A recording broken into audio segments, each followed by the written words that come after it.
जय श्री राम एवरीवन, जय श्री कृष्ण। तो किसी को ना प्रेम से समस्या है, प्यार से जिसको दिक्कत है और उसको लगता है कि नहीं भैया प्यार नहीं होता है इस संसार में, कुछ भी इस तरह का नहीं होता है, उसके लिए कृष्ण भगवान की तरफ से आपको गाइडेंस दिया जा रहा है।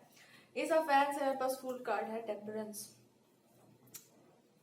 ये कोई ऐसा इंसान है जिसको लगता है कि इस जगत में जो भी प्रेम की बात करते हैं, या तो उनके मन में कोई छल कपट और प्रपंच है, वो अच्छा बनने का प्रयास कर रहे हैं, या तो उस इंसान को पता नहीं है, मतलब दे हैव अ प्रॉब्लम। जो भी प्यार की बात करते हैं उनसे, उनको आपसे बहुत प्रॉब्लम है। कोई फीमेल हो सकती है जिसको आपसे बहुत प्रॉब्लम है, बिकॉज आप प्रेम की बातें करते हैं, इमोशंस की बातें करते हैं। आप ये बातें करना कंटिन्यू रखिए, पहली बात तो ये। दूसरा, अगर आप इमोशनल हैं तो आप इमोशनल रहना कंटिन्यू करिए, बिकॉज दुनिया में बहुत तरह के लोग हैं, जो जैसा है वैसा बहुत बेटर है। तीसरी बात कि इस इंसान को ये लगता है कि अगर आपको मनी या फेम या प्रोस्पेरिटी के चक्कर में अगर आप होंगे और ये सब बातें कर रहे हैं, या आपको पता नहीं है इन सब चीजों के बारे में और आपको ये सब दे दिया जाए, तो आप शायद भटक सकते हैं।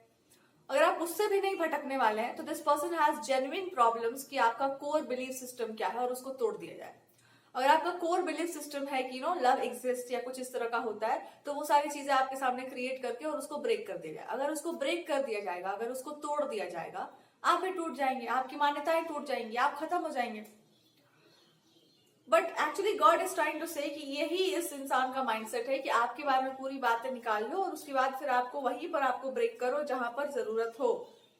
Now God is telling you कि इस तरह से अगर आपकी मान्यताएं और आपकी धारणाएं तोड़ दी जाए और इंसान भी टूट जाए, तो ये तो क्या ही बात होगा ना। कितना अच्छा बात हो जाएगा कि आप किसी की मान्यताओं को जान लो और उस इंसान के बारे में बढ़िया से एक्सप्लेन करवा लो। उसके बाद फिर उसकी जो कोर बिलीफ सिस्टम्स है उसको तोड़ दो, वो इंसान टूट जाएगा।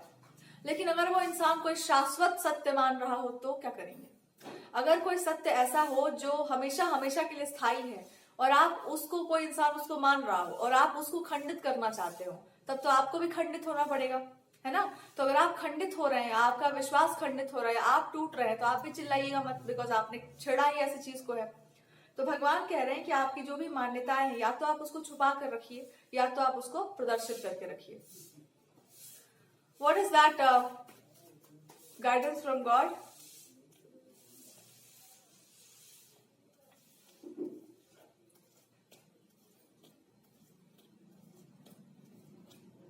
भगवान कह रहे हैं कि जो भी आपका रियल नेचर है, अगर आप एक हीलर है, आप एक इमोशनल इंसान है, तो आपने वो पढ़ा था जो हम लोग को जो सिलेबस आता है उसमें था एल्बाट्रॉस, व्हाइट कलर का बर्ड, एंड उसको कोई हिट कर दिया था एरो से, उसको हिट कर दिए थे बोलो एरो से। बाद में उनको रियलाइज हुआ था कि ओ माय गॉड, ये तो एंजल था, ये तो मैसेंजर था, ये बहुत लकी था और हमने इसको हिट कर दिया, और वो गिल्ट उसको बहुत लंबे समय तक ढोना पड़ा था। तो कहने का अर्थ बस इतना सा है कि भगवान कह रहे हैं कि अगर कोई ऐसा व्यक्ति हो जो कोई प्योर काम करने वाला, किसी वाइट काम करने वाले को, कोई बहुत प्योर काम करने वाले को निशाना बनाए कि इसको हम मारेंगे, और उसको वो मार दे, उसको हिट कर दे, तो उसके बाद जो उसको ग्लानी होती है ना, वो जीवन भर की ग्लानी होती है। उसके बाद उसको वो अंधकार मिलता है जिससे वो बाहर ही नहीं निकल पाता है, अपने आप को निकाल ही नहीं पाता। तो वो गिल्ट उसको जरूर मिल जाएगा, ये इसमें कोई दो राय नहीं है। और दूसरी बात कि अगर कोई इंसान इस तरह से आपके पीछे पड़ा हो कि आपकी कोर बिलीफ सिस्टम, आपकी कोर मान्यताओं को तोड़ देंगे, तो इस पर भगवान जी सबसे पहले आपको ये बोलना चाह रहे हैं या एक्सप्लेन करने के लिए बता रहे हैं कि भगवान श्री कृष्ण क्या है, कैसे उनको प्रसन्न किया जाता है, ये बता दो पहले। इसलिए नहीं बिकॉज सामने वाला रुक जाए, इसलिए बिकॉज सामने वाले को बहुत घमंड है, बहुत अहंकार है कि वो बहुत बड़ा भक्त है, उसको बहुत कुछ आता है, वो सब जानता है, वो भगवान को जानता है, वो सब कुछ जान चुका है या जान चुकी है वो लड़की या औरत। तो भगवान जी पूछना चाह रहे हैं कि इस इंसान से ये, या इस इंसान को ये एक्सप्लेन करना पड़ेगा कृष्ण भगवान कौन है। आप किताबी ज्ञान लेके चिपका लो, but I am just telling you one thing, भगवान को आप केवल और केवल प्रेम से प्रसन्न कर सकते हैं, केवल प्रेम से ही आप उनको पा सकते हैं, वो प्रेम के देवता है। अब आप कहेंगे कि भैया हाँ ठीक है, धर्म की स्थापना करना ये सब कुछ वो बस प्रेम ही करते रहेगा। अर्जुन से प्रेम था, अर्जुन को भगवान से प्रेम था, उन्होंने प्रेम निभा दिया, या ये कह लो कि वो यही काम करने आए थे इसलिए उन्होंने ये कर दिया, या ये कह लो कि उस समय वही उचित था, उन्होंने ये कर दिया। द्रौपदी से भी भगवान को फिर प्रेम नहीं होगा, कॉन्ट्रैक्ट साइन किए होंगे उनसे, है ना। भगवान को प्रेम कहाँ होता है, भगवान तो निर्मोही है, उनको तो प्रेम ही नहीं होता किसी से, वो तो सब में है, फिर सबसे अलग भी है, ये सब बड़ी बड़ी बातें हैं। सत्य यह है कि उनको प्रेम होता है, जिससे प्रेम हो जाता है उसके लिए भगवान कुछ भी करने को तैयार हो जाते हैं। कुछ भी से मतलब है उनको प्रेम ही उसी से होता है जो धर्म के साथ हो, जो सत्य के साथ हो, उसी के साथ वो होते भी हैं। बट ये भी मान के चलो कि उनको सभी से प्रेम है, क्योंकि सबसे सबको उन्हीं का है तो सबको उनको प्रेम है। या ये मान के चल लो कि वो प्रेम चाहे सबसे है बट साथ उसी का देते हैं जो धर्म के साथ हो, जो सत्य के साथ हो। ठीक है, अब कहने का अर्थ यहाँ पर ये है ओवरऑल कि अगर आप भगवान को जानते हैं किताबों से, आप बहुत जानते हैं, बहुत विद्वान हैं, और अगर आपने भगवान को पूजा है या भगवान से आपने प्रेम किया है, तो आप विद्वान तो नहीं बनना चाहेंगे, क्योंकि ज्ञान अगर आपको चाहिए तो जाओ किताब पढ़ो। अगर भगवान चाहिए तो आपको तो या तो मूर्ख बनना पड़ेगा या तो परम तपस्वी बनना पड़ेगा, दोनों में से कुछ एक ही करना होगा। मूर्ख बनोगे तो आप प्रेम की बात करेंगे, तपस्वी बनेंगे तब भी आप प्रेम की ही बात करेंगे एक टाइम पर जाकर, तब भी आप यही समझेंगे कि हम बहुत किए, जब किए तब किए, योग किए, साधना किए, बट जब वास्तव में जब उसमें भाव आया, जब प्रेम आया, जब एक वो आया कि नहीं हम तो बहुत कुछ कर रहे हैं बट फिर भी उनकी स्वतंत्र इच्छा है वो आए ना आए, जब तक ये समर्पण नहीं आया तब तक वो नहीं आए। वो लोग भी यही आपको बोलेंगे कि ही विल कम ओनली जब समर्पण होगा या एक भावना होगी उसमें अंदर। और जिसके लिए बहुत जल्दी आया है वो इंसान या तो महामूर्ख होगा या तो परम भोला होगा, क्योंकि वही दो लोग जो है वो प्यार की बातें करते हैं। अब कहने का अर्थ यहाँ पे भगवान ये आपसे पूछना चाह रहे हैं कि हमने जो भी किया था, जितनी भी लीलाएं हुई थी, रामायण देख लो या कृष्ण भगवान की कोई भी लीला देख लो, उसमें क्या प्रेम से शून्य कुछ भी है? वो सुंदर क्यों है? क्योंकि वहां प्रेम है, नोक झोंक भी है, लड़ाई झगड़ा भी है, या थोड़ा बहुत भी भगवान को गाली भी दे सकती हैं गोपियां आराम से, क्यों कर रही हैं? वो प्रेम है ना, वरना वो तो भगवान है, एक गलती हो तो पता नहीं क्या करते। अगर भगवान मानते उनको तो प्रेम नहीं कर सकते थे। अगर किसी की दिव्यता को आप लेकर बैठे हुए हैं कि आप इतने, हम जब रामचरितमानस पढ़ते, जब भगवान प्रकट हुए थे तो कौशल्या माता क्या बोली थी कि हम समझ गया आप भगवान है, लेकिन आप अपने शिशु के स्वरूप में आ जाइए, अब हो गया जो भी है सो आप उसी रूप में आइए ताकि हम आपको थोड़ा परेशान कर सके ना, बच्चे की तरह आपको ट्रीट कर सके। तो प्रेम तो उसी से किया जा सकता है ना जिसमें आपको भगवत्ता का डर ना हो कि ओ माय गॉड ये गॉड है। आप एक स्वरूप में आइए, उसके बाद फिर हम आपसे डील कर सकते हैं, दैट इज लव। उनकी हर एक लीला जो है वो प्रेम से ही चलती आ रही है। अब आप कहे महाभारत, वो प्रेम ही था उनका, कौरवों को समझाने प्रेम से ही गए थे, वो भरसक प्रयास किए थे नहीं हो, महाभारत होना तो था ही बट भरसक प्रयास था कि ना ही हो, वो प्रेम ही था उनका। युद्ध हुआ वो भी उनका प्रेम ही था कि अब तुम लातों से ही मानोगे तो लात से ही मानो, लेकिन अलग हट जाओ क्योंकि अब ये जरूरी हो गया है। ईश्वर प्रेम से ही संचालित होते हैं, दूसरा कुछ है ही नहीं जो उन तक पहुंचने का अप्रोच आपको बता दे, जहां तक हमको समझ में आ रहा है। और जहां तक यहाँ पे मैसेज देने का समय है, भगवान जी आपको ये समझाना चाह रहे हैं। अब चले आते हैं इधर राधे कृष्ण वाला उस पे चले आते हैं। भगवान जब वहां से चले गए तो उनका स्वरूप भी बदल गया था। भगवान किसी गोपी के लिए नहीं गए थे वहां से छोड़ के, सब कुछ छोड़ करके भगवान अपना घर परिवार किसी और के लिए नहीं गए थे, वो किसी बड़े लक्ष्य की पूर्ति के लिए गए थे। पहला डिफरेंस तो ये हो गया। दूसरा डिफरेंस, सब रो रहे थे उनको जाने, किसी को नहीं जाने देना था, उनको कोई नहीं जाने देना चाहता था। भगवान भी शायद नहीं जाना चाहते होंगे, बिकॉज कितना प्यारा सब कुछ चल रहा है, उनको जाना पड़ा था। ये जितने भी बड़ी बड़ी बातें हैं, जितने आदर्श की बातें किताबों में छाप के लिखने के लिए नहीं है, इसको जीवन में आदर्श की तरह रखने के लिए है कि आप चाहे कितने भी पावरफुल हो, लेकिन प्रेम का जहां पे नाता है, वो आंखों से आंसू आएंगे, आप भी रोएंगे, आप फिर वो नहीं हो पाएंगे जो आप पहले थे, लेकिन आपको जो कर्तव्य निभाना है वो तो निभाना है, जीवन में आगे बढ़ना है तो बढ़ना ही है। इससे आप प्रेम के अस्तित्व को नहीं नकार सकते। आप ये नहीं कह सकते कि किसी भी अध्याय में उन सब अध्यायों को हटा दो, कोई भी ग्रंथ से उन अध्यायों को हटा दो जहां भगवान गोपियों के साथ थे, वो बदमाशी कर रहे हैं, वो परेशान कर रहे हैं, उस अध्याय को हटा दो, क्योंकि वो ज्ञान नहीं है वहां पर। ऐसा आप नहीं बोल सकते।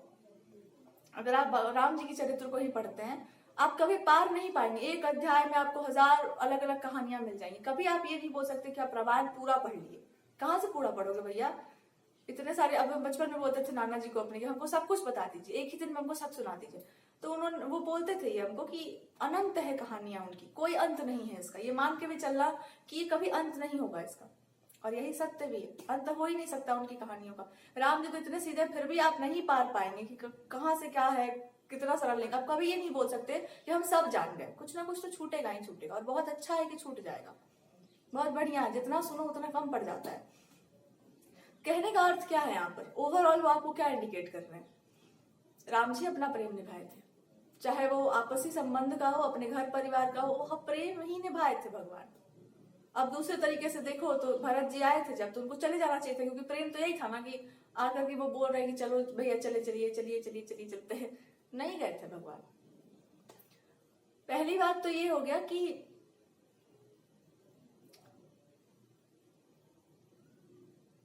उसका एक कीमत भी देना पड़ा था उनको। हर चीज का कीमत है। या तो सीता जी का भी देख लो, उन्होंने भी प्रेम निभाया था। उसके बाद फिर भगवान ने भी प्रेम निभाया था। वापस उनको ले जाने के लिए आए थे भरत जी, भरत जी ने अपना प्रेम निभाया था। राम जी नहीं है, उन्होंने अपना प्रेम निभाया था। धर्म के प्रति कर्तव्य निष्ठा है, और प्लस वचन तो दे ही आए। कहाँ भगवान प्रेम से शून्य थे, थोड़ा हमको तुम बता दो। कब वो कठोर हो गए, थोड़ा हम बता दो हमको। रावण के प्रति भी भगवान प्रेम निभाए थे, कोई नाता नहीं था, पर वहां पे क्योंकि वो स्वभाव में है उनके, वो उनका स्वभाव है। आप भगवान के स्वभाव को नकार देंगे अगर आपने प्रेम के अस्तित्व को नकार दिया तो। पहली बात तो ये, जब प्रेम स्वभाव में उतर जाता है तब आप उसको गाली नहीं दे सकते, तब वो ओछा हरकत नहीं कर सकता, तब वो मर्यादा से हीन नहीं हो सकता। प्रेम कभी मर्यादा नहीं लांग सकता, क्योंकि प्रेम के पास अपनी अपनी मर्यादा एक है। अगर ऐसा होता तो गोपियां तो चली जाती भगवान के सामने, और उनको जाने का भी जरूरत नहीं था। भगवान कभी गए ही नहीं थे छोड़ के उनको। इट वॉज ऑलवेज देयर, वो हमेशा ही था। एक ऐसी बातें थी कि वो थे ही वहां पर, अपने उस स्वरूप में थे जो उनका वहां का स्वरूप था। दूसरे स्वरूप में वो कहीं और होंगे, पर वास्तविक स्वरूप में जो प्रेम का स्वरूप था वो वहीं पर थे। उसके बाद फिर वो जहां पर गए होंगे तो कहीं गए नहीं थे, वो थे वहीं पर। That's the story. सो अगर आपको लगता है कि संसार में प्रेम नहीं है तो पहले प्रेम को अपना स्वभाव बनाओ। पहले खुद को इतना तपाओ कि प्रेम तुम्हारा स्वभाव बन जाए। उस प्रेम में तुम डूब जाओ, उस प्रेम में तुम स्वयं को विलीन कर दो। जब वो तुम्हारे स्वभाव में उतर जाएगा और शत्रु भी तुम्हारे सामने आ जाए, तब भी आप उसको लास्ट में यही बोलेंगे। किसी भी देवी का भी आप सुनिए, कोई भी कथा सुनो, मारने से पहले तक वो पूछती हैं कि तुम अब भी हमारी शरण में आ जाओ, क्योंकि वो माता है। माता को माता नहीं होती, वो अंत तक यही आपको देती है प्रस्ताव के अभी भी समय है। क्यों? शक्ति जब भी मनुष्य को आशीर्वाद देती हैं तो वो हमेशा उसको ट्रांसफॉर्म करती हैं। आपका अहंकार हरण करके वो आपको कुछ और बनाती हैं, आपको दिव्य बना देती हैं। राक्षस का मतलब क्या होता है? अहम है उसमें, किसी ना किसी चीज का तो अहम जरूर है उसके अंदर। अहंकार है, उसका खंडन होगा तभी वो दूसरे फॉर्म में आएगा। मान लो कि वो विलीन हो जाए प्रकृति में, वो अलग बात है, उन्हीं में समा जाए, वो अलग बात है। बट उन्होंने क्या किया? उस चीज को खंडन कर दिया और उसके बाद उसके स्वरूप को ट्रांसफॉर्म कर दिया। यही शक्ति का स्वभाव है। माता कभी कुछ बर्बाद नहीं कर सकती या खंडित नहीं कर सकती। या आपको ऐसा लगता है कि मेरा जीवन तबाह हो गया, कुछ तबाह नहीं होता। somebody said to me कि संसार में कुछ भी खत्म नहीं होता है, कुछ भी नहीं खत्म होता। सो जो भी आपको लगता है कि एंड हो रहा है, वो आपके अहंकार का अंत है। यहाँ से एक नया अध्याय प्रारंभ होगा। So that is the real approach. भगवान का स्वभाव भी ऐसा ही है। तो अगर आप ये कहते हैं कि भगवान जो गोपियों का प्रेम था या राधा कृष्ण का प्रेम था वो साधारण जनता के लिए नहीं हो सकता, ये बहुत दिव्य बात है, या कुछ भी ऐसी बातें चलती हैं, अब कोई भी आपको बोल रहा हो, बहुत अच्छी बात है, दिव्य बात तो है ही। क्योंकि वो आदर्श निभाने के लिए आपको कृष्ण भगवान जैसा बनना पड़ेगा, उस स्वभाव में आपको आना पड़ेगा। अगर आप वैसे हो सकते हैं तो आप ऐसी बातें कर सकते हैं। अगर आप वैसे नहीं हो सकते तो आप इसको आदर्श मानकर चल सकते हैं कि जिससे प्रेम करो उसको निभाओ, जहां तक निभ जाए वहां तक निभाओ। परिस्थितियां विवश कर रहे हैं आपको तो थोड़ा आप भी समझ जाओ और वो इंसान भी समझ जाए। लेकिन वो किसी गोपी के लिए छोड़कर नहीं गए थे कहीं पर, किसी को भी। जिसके साथ भगवान थे उसके साथ पूरे ही थे, और उसी के होकर थे। जिस स्वरूप में उन्होंने देखा है उसी स्वरूप में भगवान उनके साथ थे। अगर तुम ये हो सको तो अच्छी बात है। एक ही स्वरूप नहीं हो सकता। जिस भाव से उनको देखा गया था उसी भाव से वो उनको मिले थे, क्योंकि सारी गोपियां तो ऋषि ही थे। और ऋषियों का स्वभाव कैसा होता है? वो विरक्त होते हैं। वो होते किसी के भी साथ हो, कुछ भी बोल रहे हो, बट वो उनके साथ नहीं होते। तो एक तरह से वो भगवान की अवस्थाओं में स्थित, एक तरह से वो उनकी दी हुई अवस्था में ही स्थित है। अगर वो कन्या है, लड़कियां भी है, तो उनका प्रेम कैसा है?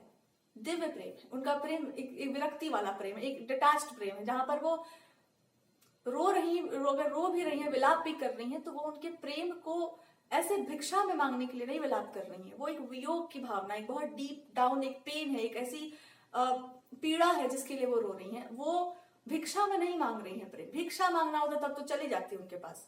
आप किसी के प्यार में एकदम डेस्परेशन में चले जाए, स्कूल में होता है ना 16, 17, 18 साल का प्यार, कि तुम नहीं मिलोगी हमको तो मैं मर जाऊंगा। ये एक अलग टाइप का खुमारी है। और एक अलग टाइप का खुमारी होता है कि तुम जा रहे हो, रथ लेकर जा रहे हो, हम लोग यहीं बिछ जाएंगे, हमारे ऊपर से लेकर जाओ। ये कितना डीप कोर का ये प्यार होगा कि हम लोग नहीं जाने देंगे आपको। और एक बार भगवान के समझाने पर वो हट भी जाती है। अगर ऐसा किसी का प्रेम हो कि आप किसी के जाने से आपका प्राण चला जाए, पर फिर भी उसकी बात कहने से आप रुक जाए और फिर आप ना जाए वापस, तो कहा जाएगा कि ऋषियों वाला प्रेम है। और वही प्रेम कहलाने लायक है। जो महात्माओं का प्रेम है, जो मीराबाई का प्रेम था, वही प्रेम कहलाने योग्य। हम इसी प्रेम की वंदना करते हैं। इसी प्रेम की हम पूजा करते हैं और यही भगवान को प्रिय है। संसार का जो प्रेम है आपको एक शिक्षा देने के लिए है, एक आदर्श है कि मर्यादा को कैसे स्थापित किया जाता है। प्रेम तो सीता जी भी निभाई थी, सब कुछ छोड़ दी थी अपना, चाहती तो वो भी ऐशो आराम में रहती। स्त्री वही श्रेष्ठ है जो प्रेम के लिए अपना सर्वस्व त्याग सकती हो, अपना लालच अहंकार जो कुछ भी होता है एक औरत के पास कि सजने संवरने का चाहिए, गहना चाहिए, ये चाहिए वो चाहिए, तो सब कुछ त्याग सकती हो। इसलिए नहीं बिकॉज डेस्परेटली हम जानना चाहते, इसलिए पहली बात तो वो धर्म है, पहली बात तो वो धर्म है। दूसरी बात कि हम रह ही नहीं सकते, हमारा प्रेम ही ऐसा है, हम आपके बिना नहीं रह सकते। बिकॉज कैसे अलग हो सकते हैं दो ऐसे लोग जो दो लोग तो है ही नहीं। वैसे अगर आप इस अवस्था में हो जहां पर दो कोई हो ही ना, प्रतिबिंब हो आप उनका, छाया पड़ता है, या ये कह लीजिए कि फेमिनिन पावर है वो उनकी, शक्ति है वो उनकी, आप कैसे अलग कर सकते हैं? अगर कोई ऐसी अवस्था को प्राप्त हो जाए, कोई स्त्री ही हो, अगर आप प्रैक्टिकल चलना चाहे तो ऐसे देखो कि अगर आपने स्वयं को इस अवस्था में ला दिया जहां पर आप समझ गए कि अगर हम फीमेल हैं, अगर हम फेमिनिन हैं, तो हम किसी की छाया ही हो सकते हैं, और वो छाया अपने आप में ही सर्वस्व है, उन्हीं के कारण सब कुछ हो रहा है। बट वो फिर भी कह रही है कि हम छाया है, बिकॉज ऑफ दैट इमोशन। इसको तपस्या कहते हैं, इसी को वास्तविक प्रेम भी कहते हैं। तो जो तप कर आया हो वही से प्रेम निखरता है, जो अग्नि में जाएगा वही तो तप के निकलेगा। प्रेम तपस्या का ही नाम है, प्रेम और कुछ हो ही नहीं सकता। अब आप कहें कि हमारे यहाँ आप निभा सके, तो बिल्कुल है, आज भी बहुत सारे लोग हैं जो अपना प्रेम निभाते हैं। आज अगर प्रेम नहीं होगा तो गृहस्थ जीवन कैसे चलेगा? और प्रेम की बात की जा रही, जहां पर शिव जी कहते हैं कि गृहस्थ जीवन जो है ऐसे जीवो जैसे कि तपस्या स्थली है वो आपका। गृहस्थ जीवन मजाक मस्ती का वो नहीं है, जहां पर तपस्या की तरह तपोवन बना दो अपने घर को, तभी जाकर वो जीवन सार्थक है। तो ही तो क्या क्या है, ऑब्वियस सी बात है। अगर आप किसी के दुख में सुख में एक ही भाव में उसके साथ चल रहे हैं तो ये तपस्या ही तो है।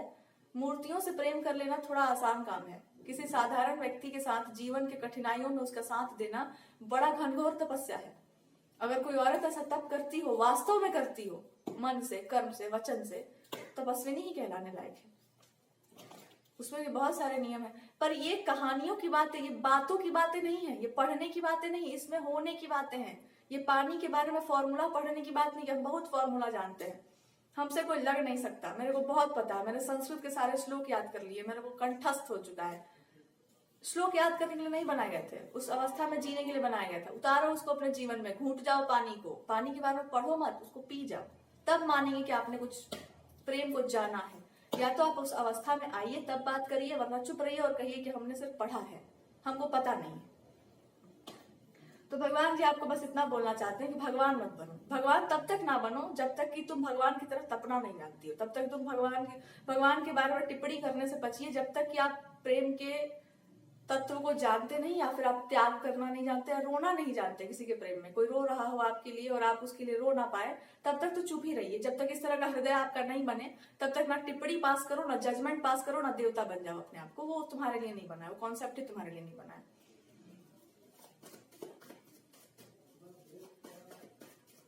लतेड़ पड़ गया किसी को भैया आज। सबको लतेड़ वैसे पड़ने लायक है कि तुम अगर निभा नहीं सकती हो या निभा नहीं सकते हो किसी चीज को, तो चुप रहो, मुंह बंद करिए और वहां से भाग जाइए, कह दीजिए कि हमसे नहीं हो पाएगा। लेकिन अगर आप उसको, कोई है जो उस तरह के धर्म का निर्वाह कर रहा हो, तो अपना मुंह बंद रखिए, वरना वो अच्छा आपको जवाब दे देगा। कहते हैं तपस्विनी स्त्रियों का धर्म ये है कि पति अगर पर स्त्री गामी भी हो तब भी आपको उसका त्याग नहीं करना चाहिए। क्यों कहा जाता है ये?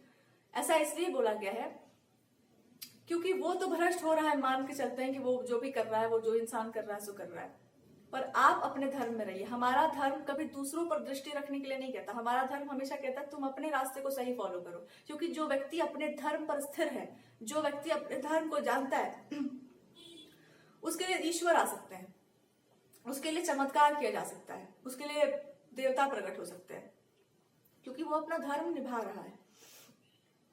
और इसका गारंटी या इसका कोई मुहर आपको दूसरा कोई नहीं देगा, आप ही खुद देंगे कि आपने कितनी ईमानदारी से किसी चीज का पालन किया है। जो व्यक्ति अपने धर्म का पालन करता है, ईश्वर उसका साथ हमेशा देते हैं और वो उसके लिए प्रत्यक्ष भी होते हैं। ऐसा इसलिए कहा जाता है बिकॉज अगर वो इंसान भ्रष्ट भी हो रहा है और आपने अपने धर्म को सही से निर्वाह किया, क्योंकि आपका धर्म था उसका साथ, मैरिज अगर हो गई है, शादी अगर हो गया है और वो इंसान भ्रष्ट हो रहा है, तो तुम्हारा धर्म क्या है? शरीर का एक हिस्सा अगर गलत जा रहा हो तो दूसरे हिस्से का धर्म क्या बनता है? आप सही रहिए, आप क्यों भटकेंगे? अब हम कहें नहीं वो कर रहा है तो हम भी करेंगे, क्यों भाई? इसलिए क्योंकि अगर आपको पता है, अगर आपने पढ़ रखा है, आपने सुन रखा है, लोग बता चुके हैं आपको कि हमारा एक फिक्स डेस्टिनेशन है, जीवन है तो मृत्यु भी है, और बीच में ये कर्म है आपका, ये धर्म है, ये कोड ऑफ कंडक्ट है, इस पे चलना है। आपको पता है लास्ट क्लास में पहुंचते पहुंचते हम एक सही जगह पर पहुंच ही जाएंगे, बिकॉज हम रास्ते को सही फॉलो किया, हम सीधे रास्ते पर चले हैं, हमने अपना रास्ता नहीं तोड़ा है। ऐसा भी हो सकता है कि जो पहिया इधर भाग रहा है उसको होश आ जाए कि अरे ये हम क्या कर रहे हैं, हम गलत काम कर रहे हैं, चलो होश में आते हैं। हो सकता है कुछ हद तक वो संभले, हो सकता है वो ना संभले, वो पूरा ही उस चीज में डूब जाए और आपको दिखाकर डूब जाए, और आपके धर्म की शक्ति ऐसी हो कि आप कोई देवी चमत्कारी हो जाए या ईश्वर आप पे कृपालु हो जाए और उस चीज को वापस फिक्स कर दे। भगवान तो कुछ भी कर सकते हैं। या ये भी हो सकता है कि वो आपकी परीक्षा ले रहे हैं कि तुम अपने धर्म पर कितनी स्थिर हो या कितनी तुम टिकी हुई हो, और यही परीक्षाएं होती है यूजुअली। अगर आपने ऐसा कोई महान धर्म उठा लिया तो होगा परीक्षा आपका, मान के चलो बस। एंड थर्ड एलिमेंट कम्स कि आप निर्वाह कितना कर सकते हैं, आपकी निष्ठा कितनी है, यही देखा जा रहा है कि आपकी निष्ठा कितनी है, और दूसरा आप निर्वाह कितना कर सकते हैं, कितना आप में लगने की क्षमता है, जीवन है ये। तो दैट्स हाउ औरतों को हमेशा कहा गया कि तुम फिक्स चलो। हो सकता है तुम्हारे फिक्स्ड होने से, तुम्हारे धर्म कर्म में परायण होने से बहुत सारी चीजें तुम गलत होने से ठीक कर लो, अगर वो भ्रष्ट भी है तो भी उसको तुम सही रास्ते पर ला सकती हो, या तुम्हारे लिए चमत्कार किए जा सकते हो। और उठा के पढ़ो ग्रंथों में, सारी कहानियां आपको यही मिलेंगी, अंत अंत तक चमत्कार हो ही जाता है। युग चाहे कोई भी हो, अगर भगवान वचन दे चुके हैं कि जो बुलाएगा हम उसके लिए आएंगे, तो चाहे कोई भी युग हो वो आएंगे ही आएंगे। भगवान अपने वचन से पीछे नहीं हटते हैं, ना ग्रंथ झूठ बोलते हैं ना भगवान झूठ बोलते हैं। यहाँ पर आपको वो वही बता रहे कि तुम्हें विश्वास नहीं है तो विश्वास ले आओ कहीं से, या कुछ करो, उसका उपाय करो, या जाके शंकर जी के सानिध्य में बैठो, दूसरा कोई उपाय नहीं है। लेकिन जिनका विश्वास है उसको खंडित करने का दुस्साहस भी मत करना, वरना तुमको खंडित करने में ज्यादा टाइम नहीं लगेगा हमको।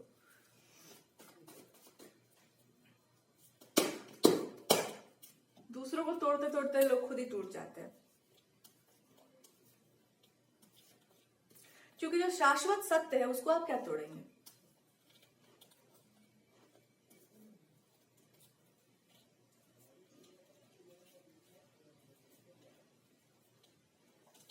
भगवान आपसे कहना चाह रहे हैं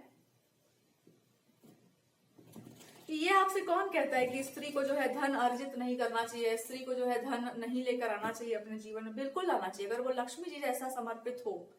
अगर औरत, अच्छा एक बात और यहाँ पर आता है, आजकल लड़कियों को बड़ा कुमारी चढ़ा, पेरेंट्स का भी देखने में बड़ा चला हुआ है कि मेरी लड़की बहुत टैलेंटेड है, ये है वो है, इतना अर्न करती है, ऐसा करती है। ये लोग इतना चढ़ा देते हैं इस चीज को ना कि लड़कियों को लगता है कि मैरिज क्या बड़ी बात है, शादी क्या चीज है, पति क्या चीज है, और फिर यही ड्रम और टंकी और यही सब में फिर वाला शुरू हो जाता है। और ऐसी बात है, जब तुम इतनी इंडिपेंडेंट हो तो तुम्हारा शादी और पति क्या चीज है? तो जब तक आप, अगर धन पाकर आपके अंदर इस बात का दबदबा आ जाए कि मैं झुका दूंगी किसी को, मैं अपने पैरों के तले रौंद कर रखूंगी, तब तक तो धन नहीं है, कमाओ तो बढ़िया रहेगा, बिकॉज आप उसका धौस वहां नहीं दिखा सकती। आप अगर पैसा लेकर आ रही हैं और आप समझती है कि मैं लक्ष्मी हूं, तो लक्ष्मी जी का जीवन देखिए, वो लक्ष्मी है पर कहाँ बैठी ये भी देखिए ध्यान से। और कोई उस जगह कौन सी चीज, उनको कोई ये नहीं बोल सकता है कि आप बीएड का तैयारी करिए, आप कंपटीशन का तैयारी करिए, आप कुछ करिए, भगवान जो है आपसे जबरदस्ती ऐसे इतना सारा काम करवाते हैं, कोई नहीं बोल सकता उनको। और अगर जिस दिन कोई बोल दिया उस दिन तो विष्णु भगवान बता देंगे तुमको बता रहे, रुक जाओ।